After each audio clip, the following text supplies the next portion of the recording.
foi a mais difícil? Não precisa falar qual foi a mais chata, mas Ah, a tá. mais difícil, porque que nem o Vilela citou o Evandro, que foi a mais difícil, e não que ele tenha desgostado, mas foi porque foi tensa de fazer, teve uma situação complexa lá. Te falo agora uma situação que tá acontecendo essa semana. Falo pra vocês. Essa semana foi o Paulo Bilinski, lá no Vênus. O Paulo é um delegado de polícia. Ele é pró-armamento e ele é daquele caso em que a namorada deu 6 tiros nele e depois morreu. Que teve caso de polícia e tudo mais. Então ele é desse caso pesadão. E ele é amigo da Cris há muito tempo antes de... Colega da Cris, assim, antes de acontecer esse fato. E aí a Cris falou, vamos chamar ele. Eu falei, não, beleza, porque o Vênus é um espaço democrático, né? A gente não vai levar a galera da nossa bolha. A gente não vai levar a galera de um papo fácil. Vamos furar a bolha, cara. E levando ele, a gente deu um espaço ali pra ele explicar. Só que eu vou falar uma coisa com sinceridade. Eu sou leiga nesse assunto de armamento. Muito leiga. Não sei, nunca foi um assunto que me interessou o suficiente pra eu fazer um TCC, sabe, sobre isso. Então eu falei, cara, se eu tenho um especialista na minha frente, eu vou fazer as perguntas que eu quiser. Por mais idiotas que elas sejam, talvez algumas pessoas que também são leigas e estão ouvindo o Vênus vão se identificar comigo e vão saber do básico. Só que eu não sei o que aconteceu. O episódio já tá com 300 mil visualizações. E eu tô recebendo uma chuva de ódio muito desproporcional. Muito, porque eu joguei algumas considerações leigas contra o armamento. Sabe? Eu não tava lá pra discutir com ele, eu não tava lá pra fazer um debate super aprofundado. Eu tava lá pra... Ele falava uma coisa e eu falava assim, mas cara, mas combater violência com violência, sabe? Alguns argumentos que vinham na minha cabeça naquele momento. E aí as pessoas começaram a me xingar de burra, começaram a desejar que eu fosse violentada, estuprada, pra saber o valor de uma arma pra defesa pessoal. Nossa, Juro susto. por Deus, cara.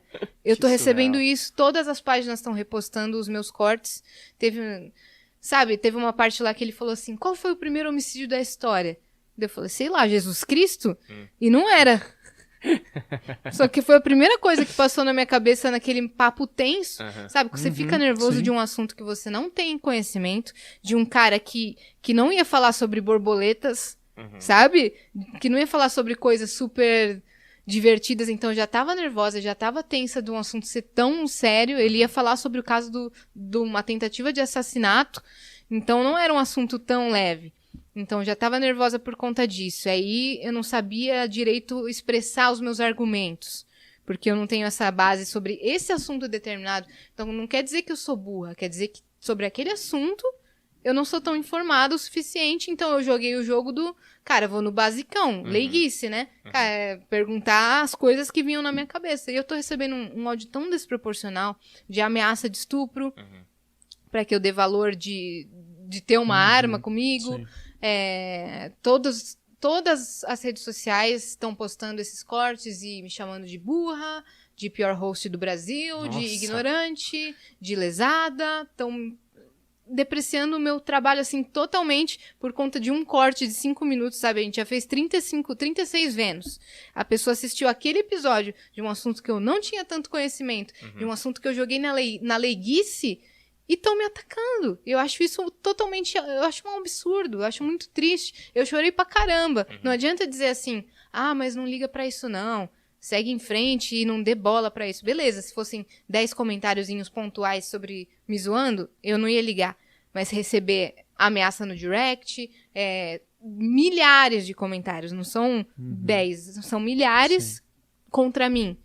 Eu achei muito pesado. Então eu chorei porque eu não quero ficar taxada de ignorante, de burra, por conta de um cortezinho onde eu não sabia sobre o assunto e fiz considerações básicas sobre um assunto que eu não conhecia. Então essa semana me pegou pra caramba, eu tô estressada num nível assim que eu não sei te dizer. Mas o que eu posso falar pra vocês é que as pessoas estão acessando o episódio por conta disso ou não. Estão acessando pra caramba, já tá com 300 mil acessos. A gente vai ganhar grana pra caramba dessa situação. Sim. Exato. Muito, então muito obrigada a você que tá acessando só pra destilar ódio em mim. Da próxima vez, manda Flowcoins, que aí eu leio ao vivo lá na plataforma. Então tem esse lado também, que essa defasagem aí tá me trazendo frutos, bons frutos. Então deve ser complicado aí pra pessoa que me achou burra, ver uma pessoa tão burra ganhando tanto dinheiro com burrice. Então, tamo junto. Não existe publicidade ruim, Exato. não é? Mas eu acho que assim, acho bizarro que assim, a galera não entende que não existe obrigação nenhuma do apresentador de podcast ser um especialista em todos os temas que aparecerem. Exato. Entende? E eu acho que é muito importante que você faça as perguntas básicas, porque a maioria das pessoas, elas não são especialistas no assunto. Vocês fazem um negócio para uma grande massa, primeiro, e são temas muito variados que vocês abordam. Então, de uma maneira geral, é importante que alguém saiba um pouco mais. Nesse caso, acho que a Cris tinha um pouco mais de conhecimento. Total. E estava fazendo as perguntas um pouco mais contundentes, e você faça o papel da população média. Exato. E outra coisa, a função dele lá, né, sendo entrevistado, é explicar. E você tem todo o direito de não saber e Exato. fazer qualquer pergunta que você quiser, sabe? Sim.